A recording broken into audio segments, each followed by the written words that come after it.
The neon sign outside Murphy's bar flickered between red and pink, casting weird shadows on the dirty street. Inside, the air was thick with smoke and the smell of cheap beer. It was the kind of place where people went to forget their problems. Not solve them. Jake Collins sat at the far end of the bar, nursing his fifth drink of the evening. His hands were scarred from years of fighting, and his eyes held the tired look of a man who had seen too much. He used to be a Marine until the brass decided they didn't like his attitude. Now he fixed broken things for people who paid in cash and didn't ask questions. "You're drinking too much again," said Lisa Murphy from behind the bar. She was wiping down glasses with a dirty towel, her dark hair pulled back in a messy ponytail. Lisa owned the place and had been running it for 3 years since her Navy days ended. She knew engines better than most people knew their own families. "Mind your own business," Jake muttered, but there was no real anger in his voice. They had this conversation every week. Tony Rodriguez looked up from his corner booth, where he was playing cards with himself. "Leave him alone, Lisa. Man's got a right to drink in peace." Tony was big and broad, with hands that could crack walnuts or wire explosives with equal skill. These days he mostly just built things instead of blowing them up. The door swung open with a loud bang, and Pete Williams stumbled in. His pilot's jacket was wrinkled, and he smelled like engine oil and regret. "Sorry I'm late," he announced to no one in particular. "Had to walk here. Again. What happened to your ride this time?" Lisa asked, already pouring Pete his usual. "Nothing happened to it. Just can't drive it legally anymore." Pete dropped onto a stool and accepted his drink with grateful hands. Turns out flying cargo ships while drunk is frowned upon by the licensing board. Who knew? The small crowd in Murphy's bar laughed. There were maybe 12 people total, all of them the kind of folks that polite society preferred to ignore. Former soldiers, failed miners, mechanics with nowhere to go, and drifters who had drifted too far from home. Jake was about to order another drink when the lights went out. For a moment, nobody moved. Power failures were common in this part of New Detroit Colony. The lights flickered back on, but something was different. The air felt heavy, like before a thunderstorm. "That's weird," Tony said, looking up at the ceiling. Felt like the whole building shook. Lisa wiped her hands on her apron and walked to the window. She pulled back the grimy curtain and peered outside. Her face went pale. "Guys," she said quietly, "you need to see this." Everyone crowded around the window. Above them, hanging in the purple evening sky like silver ghosts, were 3 massive ships. They were nothing like human vessels. These ships were smooth and curved, like someone had carved them from single pieces of metal. They glowed with a soft blue light that made the stars look dim. "Well," Pete said, breaking the silence, "that's new." The ships were huge, bigger than anything humans had ever built. They floated without making any sound, which somehow made them more frightening than if they had been roaring like rockets. Jake finished his drink in one gulp. "Anyone know what those are?" "Alien ships," Lisa said simply. "Has to be." "Nothing. We make looks like that." Before anyone could respond, every screen in the bar turned on by itself. The old television above the pool table, Lisa's computer behind the register, even Pete's broken tablet that hadn't worked in months.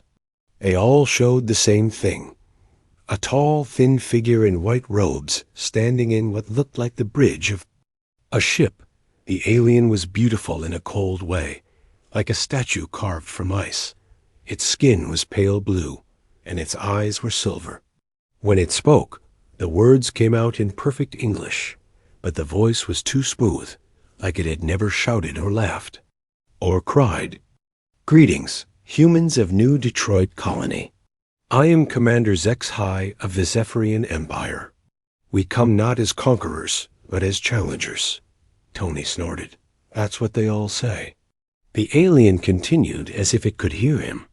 Your species has spread across the stars with remarkable speed. This interests us. We wish to test your warriors in honorable combat. Oh, this is going to be good, Jake muttered. We propose a contest, the alien said. 5 challenges to test the skills that make a true warrior. Combat, tactics, technology, survival, and leadership. You will choose 5 champions to face our elite guard. If you win, we will leave your colony in peace and mark your species as worthy of respect. If you lose, this world becomes ours. The screen showed images of alien warriors. They were tall and graceful, wearing armor that seemed to be made of light itself. They moved like dancers and held weapons that hummed with energy. You have 6 hours to choose your champions and prepare, Commander Zexhai said. We will await your response. The screens went dark. For a long moment, nobody in. Murphy's bar said anything. Outside, they could hear people shouting and running in the streets. Car alarms were going off, and somewhere in the distance, a fire siren wailed. So, Pete said finally, anyone know where we keep our elite warriors around here? Jake laughed. But it wasn't a happy sound. Elite warriors? Pete, look around. We've got a drunk pilot, a busted mechanic, an ex-marine with anger issues, and a bartender. The closest thing we have to elite anything is Lisa's coffee, and that stuff could strip. Paint. Hey, Lisa protested, my coffee's not that bad. I've seen you use it to clean engine parts, Tony pointed out. The door burst open, and Kevin Hayes, the colonial administrator, ran in. He was a thin man in his 50s, who always looked worried about something. Today, he looked terrified. Thank God you're all here, he gasped, trying to catch his breath. I need your help. All of you. Our help? Jake raised an eyebrow. Kevin, in case you haven't noticed, we're not exactly the colony's finest citizens. That's just it, Kevin said. Desperately, the nearest military base is 3 days away. The aliens want an answer in 6 hours. You're the only people with any combat experience that I can find. The silence that followed was broken only by the sound of Pete's quiet laughter. You want us to fight aliens, Pete said. U.S. the bar regulars. Please, Kevin begged. The whole colony is counting on you. Jake looked around at his drinking buddies. None of them looked like heroes. They looked exactly like what they were. People who had made mistakes and ended up in a place where nobody expected much from them. Well, Jake said, raising his empty glass, I was getting bored anyway. Kevin Hayes led them through the streets of New Detroit Colony. People were running everywhere, packing their belongings and loading up vehicles. Some were crying. Others were just standing around looking lost. The 3 alien ships hung in the air. Sky like silver clouds, impossible to ignore. This is insane, Lisa muttered as they walked. We're not soldiers anymore, Kevin. We're just people trying to get by. I know, Kevin said without slowing down. But you're all I've got. Jake has combat experience. Lisa, you understand technology better than anyone in the colony. Tony knows explosives and survival. Pete, you've led crews before. I've led crews of smugglers and cargo runners, Pete protested. That's not the same as being a military commander. It's leadership experience, Kevin insisted. That's more than most people have. They reached the colony's main square, where a crowd had gathered. Everyone was looking up at the sky, pointing and talking in worried voices. Some people were praying. Others were arguing about what to do. A bright light appeared in the air above the square. It grew bigger and brighter until it was hard to look at. Then it faded, leaving behind 5 figures, standing on a platform that hadn't been there a moment before. The aliens were even more impressive in person. They were tall, at least 7 feet, with pale blue skin that seemed to glow slightly. Their armor was white and silver, and it moved like it was alive. Each one carried weapons that looked like they were made of crystal and light, the one in. The center stepped forward. This had to be Commander HFY. He was beautiful in the way that expensive statues were beautiful. Perfect, cold, and completely inhuman. "Humans of New Detroit Colony," he said in that too smooth voice. "Have you chosen your champions?" The crowd turned to look at Kevin. He cleared his throat nervously. "Yes," he said, "we have." Jake stepped forward, and the crowd gasped. He looked terrible. His clothes were wrinkled, his hair was messy, and he smelled like cheap beer. Next, to the perfect alien warriors. He looked like something someone had scraped off the bottom of a shoe. Lisa came next, still wearing her grease-stained work clothes. Her hands were dirty, and she had oil under her fingernails. Tony followed, lighting up a cigarette despite the formal occasion. Pete brought up the rear, wearing flip-flops and a jumpsuit that had seen better days. Commander HFY stared at them for a long moment. "These are your champions?" "That's right," Jake said, spitting into the dirt. "Got a problem with that?" "Where are your warriors?" one of the other aliens asked. "Your elite guard? Your finest soldiers?" "You're looking at them," Pete said cheerfully. "We're what you get." The aliens looked at each other with expressions that might have been confusion or disgust. It was hard to tell with faces that perfect. "This is highly irregular, Commander," HFY said. "We expected to face your best warriors. These appear to be civilians." "Hey," Tony said, blowing smoke. "I was in the military." "Jake, too. We're plenty military." "You smell of alcohol and tobacco," another alien observed with obvious distaste. "Yeah, well, you smell like flowers and soap," Jake shot back. "What's your point?" Lisa stepped forward before things could get worse. "Look, we didn't ask for this fight. You showed up and challenged us. These are the people we've got. Take it or leave it." Commander HFY was quiet for a moment. Then he spoke to his companions in a language that sounded like wind chimes and whispers. They seemed to be arguing about something. Finally, he turned back to the humans. "Very well. We will accept your champions, though this is unusual. The contest will consist of 5 trials, as we have said. Combat skill, tactical thinking, technological mastery, survival ability, and leadership under pressure." "Sounds fun," Pete said. "When do we start?" "At dawn," Commander HFY replied. "You have until then to prepare yourselves." "Prepare for what, exactly?" Lisa asked. The alien gestured, and images appeared in the air between them. The first showed 2 figures fighting with weapons in an arena.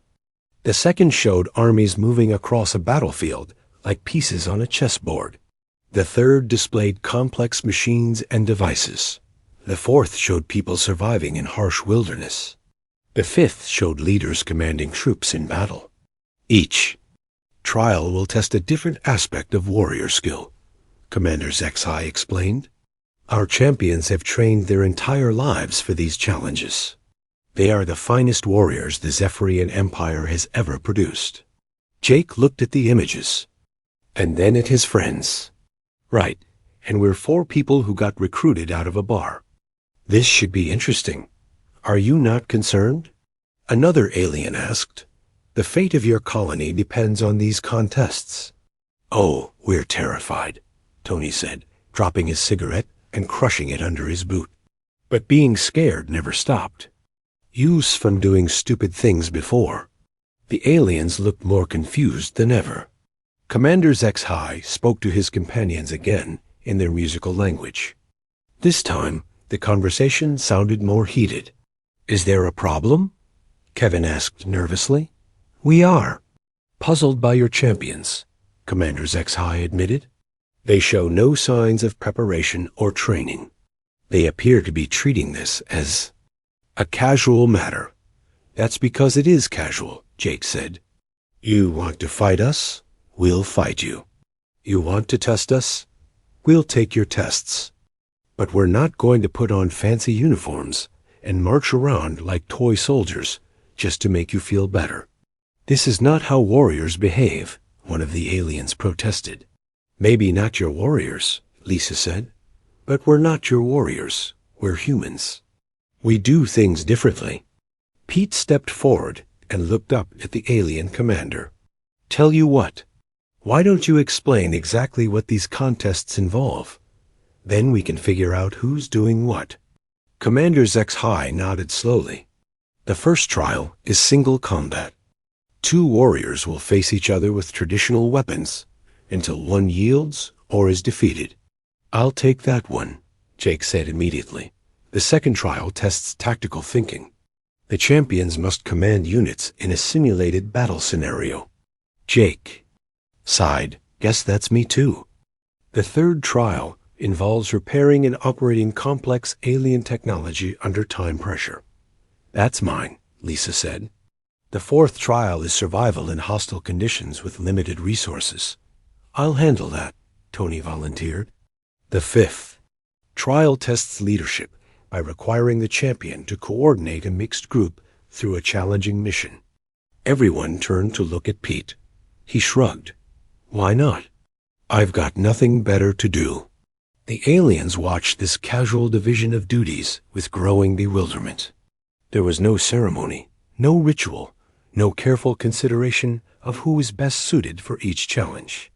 The humans were treating it like they were deciding who would buy the next round of drinks. This is highly irregular, Commander HFY said again. You keep saying that, Jake observed. Is there some rule book we're supposed to follow? There are traditions, proper procedures, sacred rituals. Well, our tradition is to figure things out as we go, Pete said. Our proper procedure is to wing it, and our sacred ritual is to have a drink first. As if to prove his point, Lisa pulled a small flask from her pocket and took a swig before passing it to Tony. The aliens looked horrified. You intend to consume alcohol before the trials? Commander HFY demanded. Just a little, Lisa said, innocently, to steady the nerves. This is blasphemy. The trials are sacred contests of skill and honor. To you, maybe, Jake said. To us, they're just something we have to do to keep our homes. We'll do them our way. Commander HFY was quiet for a long time. Finally, he nodded stiffly. Very well. The trials will begin at dawn. We will meet at the arena we are constructing outside your settlement. You're building an arena? Tony asked with interest. How long will that take? It will be completed within the hour. Alien technology, Lisa murmured appreciatively. That's pretty impressive. The aliens activated their platform and disappeared in another flash of light, leaving the humans standing in the square with a crowd of worried colonists. So, Pete said after a moment, anyone want to get some sleep before we save the world? Sleep is for people who aren't about to fight aliens, Jake said. I'm going back to Murphy's. If I'm going to die tomorrow, I want to spend tonight doing something I enjoy. And with that, the unlikely champions of humanity wandered back to their bar, leaving the fate of the colony hanging in the balance. Dawn came too soon, and it brought with it the worst hangover Jake had experienced in months. The others didn't look much better. Pete was wearing sunglasses and moving very carefully. Tony kept rubbing his temples. Even Lisa, who usually handled her alcohol well, looked pale. This was a terrible idea, Pete muttered as they walked toward the alien arena. What was a terrible idea? Jake asked. Fighting aliens or getting drunk first? Both. Definitely both. The arena the aliens had built was impressive and terrifying.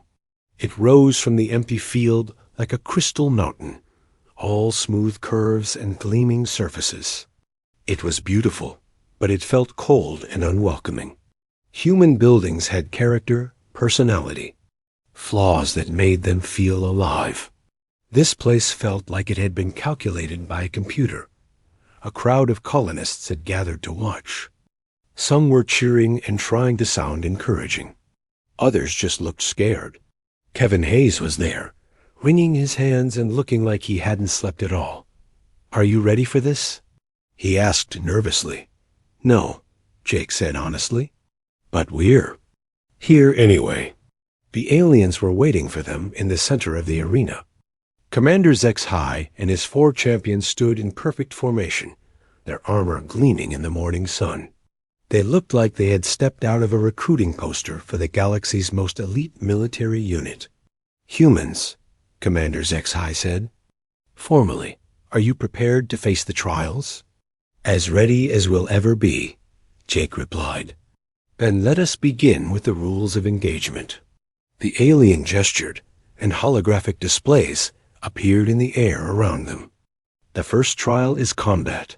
Single warriors will face each other with traditional weapons. The fight continues until one participant yields or is incapacitated." Jake nodded. That seemed straightforward enough. The second trial tests tactical thinking. Each champion will command a simulated army in battle. Victory goes to whoever achieves their objectives first or eliminates their opponent's forces. "Okay," Jake said, though he was already wondering what he had gotten himself into. The third trial involves technology. Champions must repair a damaged alien device within a time limit. The device is critical to ship operations and requires both technical skill and creative problem-solving. Lisa cracked her knuckles. Bring it on. The fourth trial is survival. Champions will be placed in a hostile environment with minimal equipment. They must survive for 24 hours while completing specific objectives. Tony lit up a cigarette. "Sounds like a normal Tuesday to me." The aliens looked disapproving, but Commander Zex-High continued. The fifth and final trial tests leadership. Champions must coordinate a mixed team of humans and Zephyrians through a complex mission requiring cooperation and tactical thinking. Pete yawned. "Got it. When do we start?" "Immediately." Commander Zex-High stepped back. Let the trials begin. The arena transformed around them. Walls rose from the floor, creating separate spaces for each contest. The first area looked like a traditional fighting ring, surrounded by energy barriers that hummed softly. The second space contained holographic battlefields that shifted and changed like living things. The third area was filled with alien machinery that blinked and whirred mysteriously. The fourth section looked like a miniature wilderness, complete with rough terrain and artificial weather. The fifth area was set up like a command center with multiple screens and communication devices. "Choose your order of trials," Commander Zex-High announced. Jake walked over to the combat ring without hesitation. His opponent was already waiting, a tall alien warrior with silver armor and a weapon that looked like a cross between a sword and a lightning bolt. "I am Kethver," the alien said formally, "champion of the Sacred Guard, trained from birth in the 17 traditional fighting forms of Zephyr Prime." "I'm Jake," Jake replied, picking up a simple metal sword from the weapon. "Rack, I learned to fight in back alleys and bar rooms." Kethver looked puzzled. "You have no formal training?" "Does getting kicked out of the Marines count as formal training?" "I do not understand. Don't worry about it." Jake hefted the sword and took a loose, casual stance. "Let's just get this over with." The alien assumed a perfect fighting position. Sword held at precisely the right angle, feet positioned exactly as the training manuals demanded. He looked like a textbook illustration of proper swordsmanship. "Begin," Commander Zex-High announced. Kethver advanced with flowing, graceful movements, his blade dancing through complex patterns that were beautiful to watch. Jake waited until the alien was close and grabbed a handful of dirt from the arena. Floor and threw it in Kethver's face. The alien stumbled, temporarily blinded. Jake stepped in and kicked him hard in what humans politely called the groin. Kethver doubled over with a sound that was probably swearing in his language. Jake's sword found his throat. "Yield," Jake said conversationally. The alien looked up at him with shock and outrage. "That was ... dishonorable. You used deception and attacked vulnerable areas." "Yeah, I know. Do you yield or not?" Kethver looked toward Commander Zex-High, who nodded slowly. "I yield." Jake helped the alien to his feet. No hard feelings. "You fight pretty, but pretty doesn't win fights. Ugly does." He walked over to the tactical simulation area, where holographic armies were waiting for commands. His opponent was a female alien with intricate markings on her armor that probably indicated high rank. "I am Zaranel," she announced, "tactical specialist of the Strategic Command. I have studied warfare for 150 of your years." "That's nice," Jake said, looking at the complicated control interface. "I've been in 3 actual wars and a bunch of bar fights. Does this thing have an instruction manual?" The simulation began before anyone could answer. Jake found himself commanding a mixed force of infantry, armor, and air support against Zaranel's perfectly organized army. The alien immediately began, deploying her forces in textbook formations, creating elegant geometric patterns across the battlefield. Jake looked at his units, shrugged, and ordered everyone to charge straight at the enemy as fast as possible. "What are you doing?" Zaranel demanded. "That is not proper tactics. You are not following any recognized strategic doctrine." "I'm following the hit them before they hit you doctrine," Jake replied, watching his forces crash into her neat formations like a wrecking ball. "It's very popular where I come from." Zaranel tried to adapt, reorganizing her forces to deal with the chaotic assault. But her troops were programmed to fight according to established rules and patterns. They didn't know how to handle an enemy that ignored all the rules. Jake's victory was ugly, brutal, and completely effective. Zaranel stared at the wreckage of her army with disbelief. "How?" she whispered. "You ignored every principle of warfare." "That's the point," Jake said. "If you follow the rules, people know what you're going to do. If you don't follow the rules, they get confused and make mistakes." Meanwhile, Lisa had started working on the alien technology. The device looked like a sculpture made of metal and light, with components that seemed to exist in more dimensions than human eyes could process.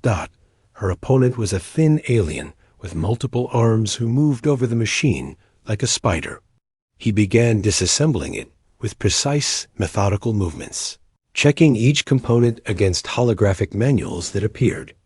In the air around him, Lisa looked at the device for about 30 seconds, then walked over to the tool rack and grabbed a hammer. "Wait," her opponent called out. "What are you doing?" "Fixing it," Lisa said, and hit the machine with the hammer. The device sparked, flickered, and suddenly began humming with renewed energy. Lights that had been dark blazed back to life. The alien technician stared in horror. "You cannot repair quantum crystalline matrices with percussion maintenance," he protested. "I just did," Lisa pointed out. "Sometimes things just need a good whack to start working again. But the proper procedure requires calibrating the harmonic resonance frequencies and realigning the dimensional flux capacitors." "Your way takes too long," Lisa said, wiping her hands on her coveralls.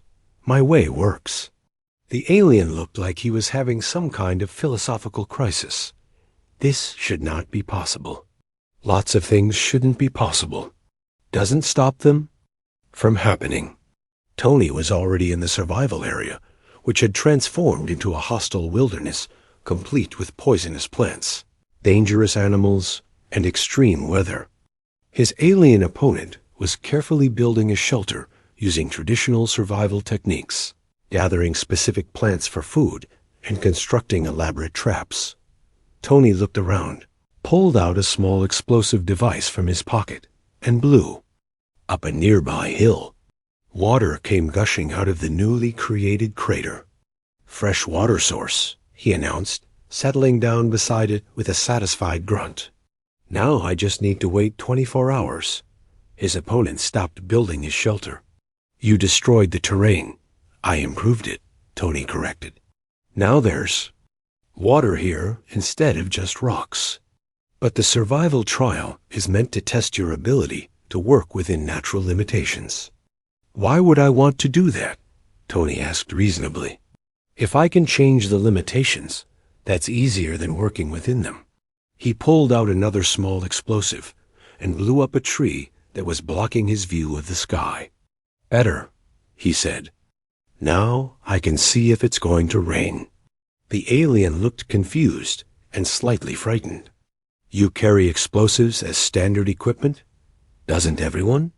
Pete was in the command seng. The silence in the arena stretched on as Commander HFY tried to process what had just happened.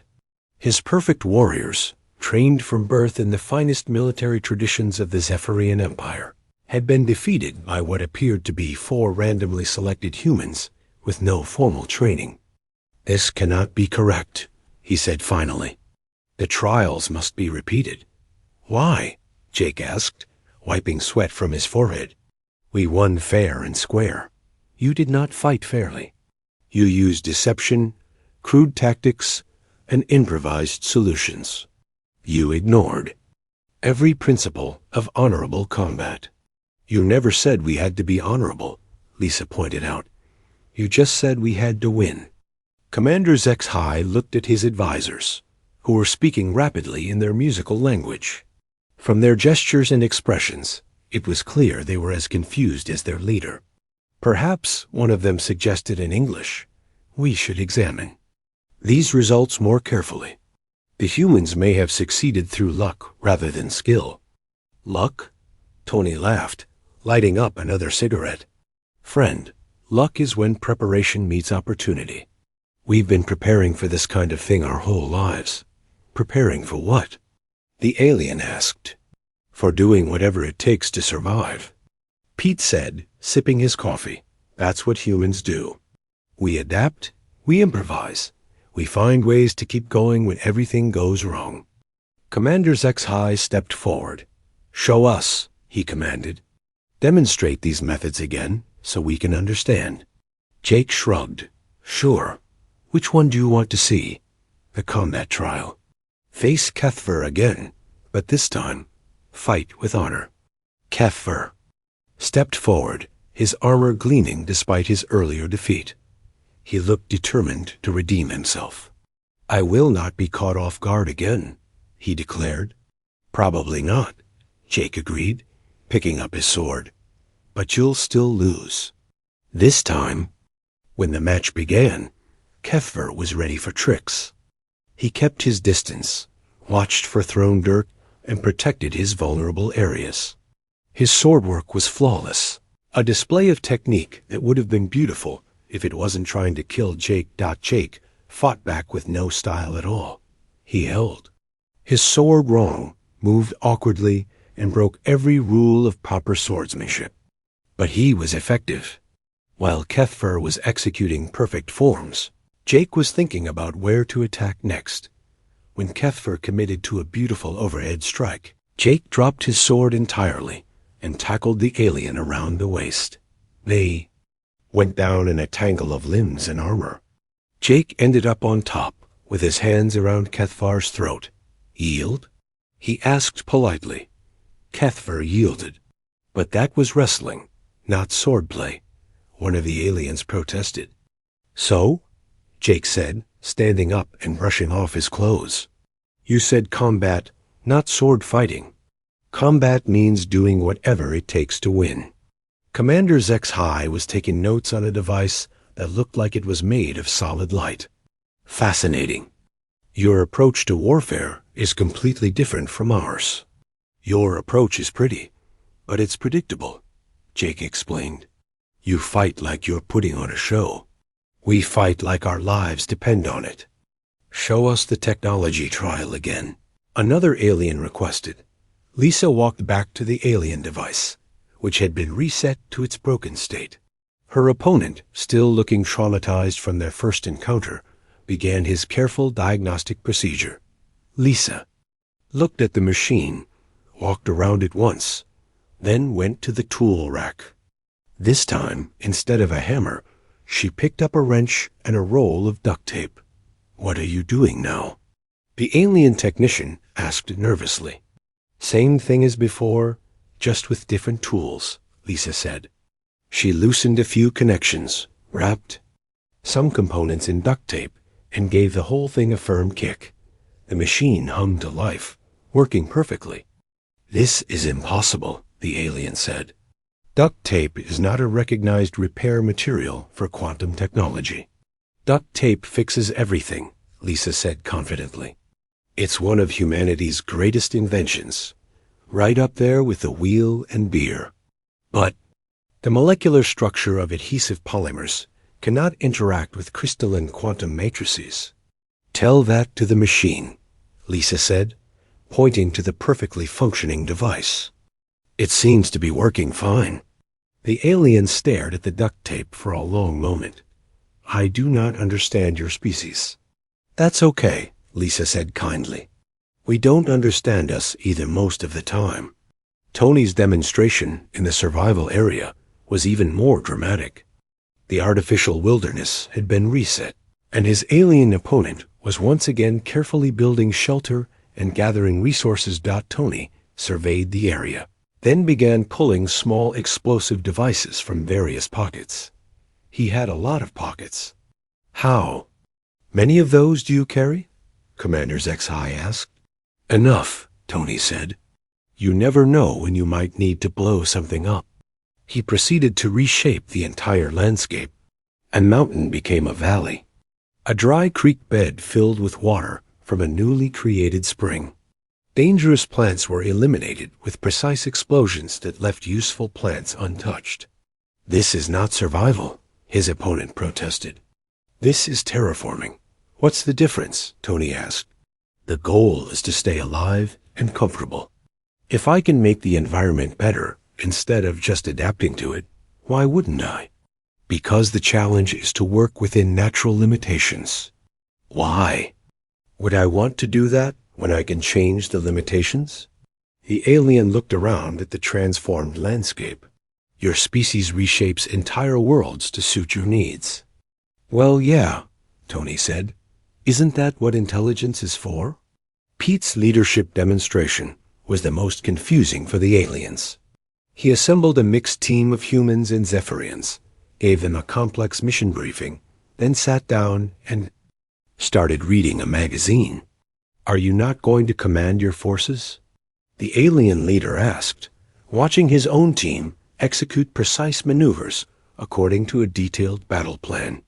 "They've got it handled," Pete said without looking up from his magazine. "Smart people don't need someone standing over their shoulder telling them how to do their jobs." The alien watched in amazement as Pete's team organized themselves. The humans and Zephyrians talked to each other, shared ideas, and came up with solutions that neither species would have thought of alone. They completed their objectives quickly and efficiently, while Pete's opponent was still trying to coordinate his team through a complex chain of command. "But leadership requires structure, hierarchy, clear lines of authority," the alien protested. "That's management," Pete corrected. "Leadership is different. Leadership is trusting your people to do good work and making sure they have what they need to succeed. You did not give them orders. I gave them a goal and got out of their way. Sometimes the best thing a leader can do is nothing." The alien looked at his own team, who were waiting for orders before making any decisions. "This is highly irregular." "You keep saying that," Pete observed. "Maybe irregular is better than regular." Commander HFY called for a break in the demonstrations. The aliens gathered in a tight group, speaking rapidly in their musical language. Their gestures were agitated, and their perfect composure was starting to crack. Jake and his friends sat on the steps of the arena, sharing a bottle that Lisa had produced from somewhere. "Think they're figuring it out?" Tony asked. Figuring what out? Pete replied that we're not actually warriors. We're just people who refuse to give up. Is there a difference? Lisa wondered. Jake watched the aliens argue among themselves. I think that's what's confusing them. They expected us to fight like soldiers, but we're fighting like humans. What's the difference? Tony asked. Soldiers follow rules. Humans break them. Commander Zexhai returned, looking troubled. We have discussed your demonstrations, he announced. We find them disturbing. Disturbing how? Lisa asked. You do not fight with honor. You do not follow established procedures. You do not respect the traditions of warfare. That's because we're not fighting a war, Jake said. We're just trying to stay alive. You treat sacred combat as if it were a casual dispute. To us, it is casual, Pete said. You're the ones who made it sacred. We didn't ask for that. Commander Zexhai was quiet for a moment. In all our encounters with other species, we have never faced opponents like you. What do you mean? Lisa asked.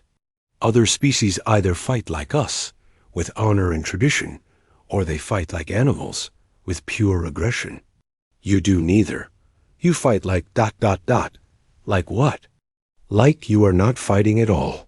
Like you are simply solving problems. That's exactly what we're doing, Tony said. You gave us problems to solve. We solved them. But the methods you used are the methods we always use? Jake interrupted. We don't have different ways of doing things for different occasions. We just do whatever works. The alien commander looked at his perfect warriors, then back at the 4 humans. You defeated our elite guard without even trying to be elite. Yourselves, being elite is overrated, Pete said. It makes you predictable. But surely you must have some code of honor, some principles you follow? Jake thought about it. I guess our principle is that there's no problem that can't be solved if you're willing to think about it differently. And our code of honor is that we take care of each other, Lisa added. And we don't give up, Tony said. And we don't take ourselves too seriously, Pete finished. Commander Zexhai stared at them for a long time. You are the most dangerous opponents we have ever encountered. Angerous? Jake laughed. We're bar regulars. We're about as dangerous as a group of accountants. That is precisely what makes you dangerous, the alien said slowly. You do not think like warriors. You do not act like warriors. You, the final challenge, was supposed to be a grand tactical battle between the alien commander and Jake, 2 minds at war, testing strategies and counter-strategies in a complex simulation that would determine the fate of New Detroit Colony. Instead, Jake looked at the holographic battlefield, yawned, and asked, Can I get a beer first? Commander Zexhai stared at him. This is the final trial, the culmination of our contest, the ultimate test of leadership and strategic thinking. Right, Jake said, and I think better with a beer. Lisa, you got anything cold? Lisa reached into her tool bag and pulled out a bottle. Always. Jake popped it open and took a long drink. Okay, I'm ready. What exactly are we fighting over again? The fate of your colony, Commander Zexhai said, his perfect composure finally starting to crack.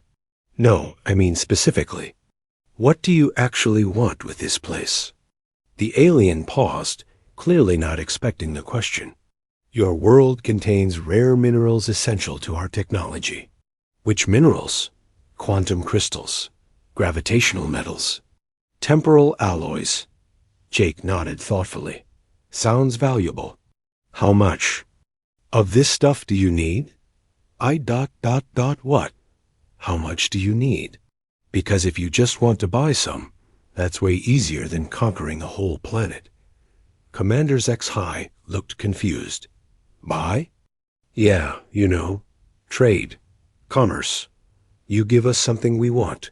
We give you something you want. Everybody goes home happy. We do not buy things. We are the Zephyrian Empire. We take what we require. Well, that's stupid, Jake said bluntly. Taking things makes people angry. Trading for things makes people rich. Rich people are way easier to deal with than angry people. The alien commander turned to his advisors, speaking rapidly in their musical language.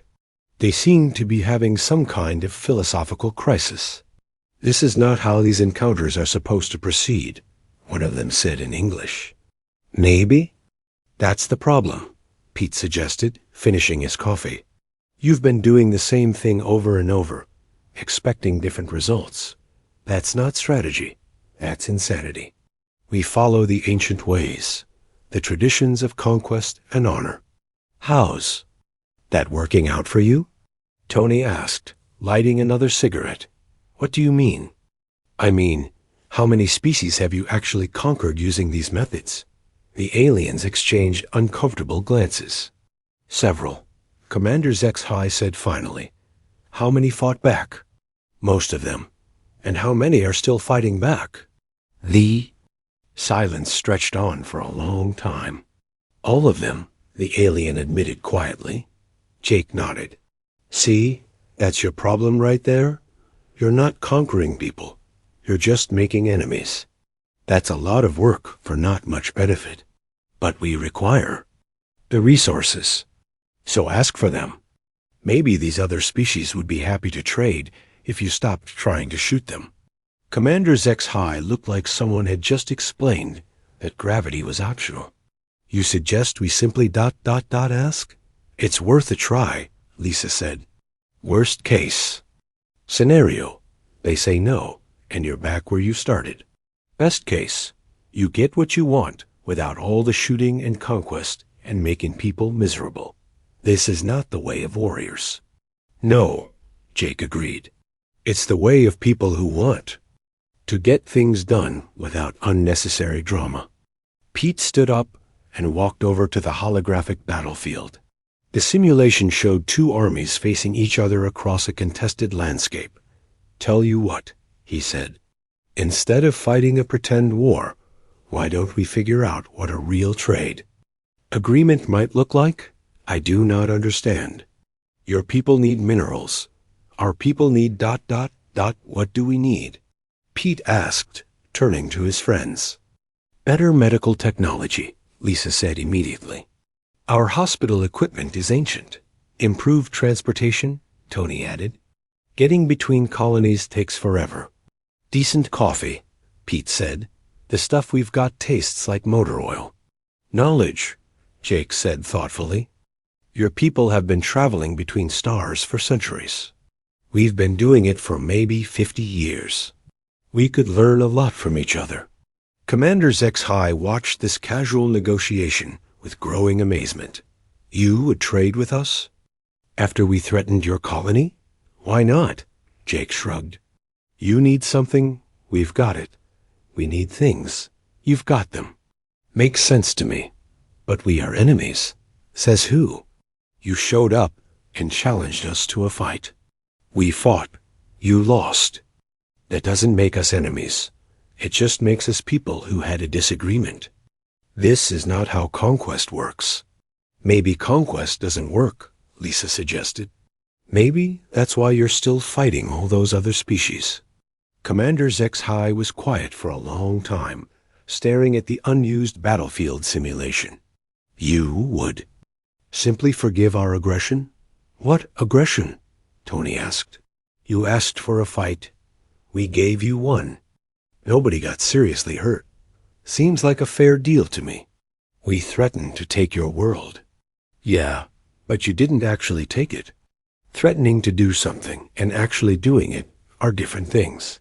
You are the strangest species we have ever encountered, one of the alien advisors said. Thank you, Pete said cheerfully. We take that as a compliment. Commander HFY began pacing, his perfect composure completely gone. If we were to consider this trade arrangement, what would be the terms? Jake looked at his friends. Lisa, you understand this technical stuff better than the rest of us. What would be fair?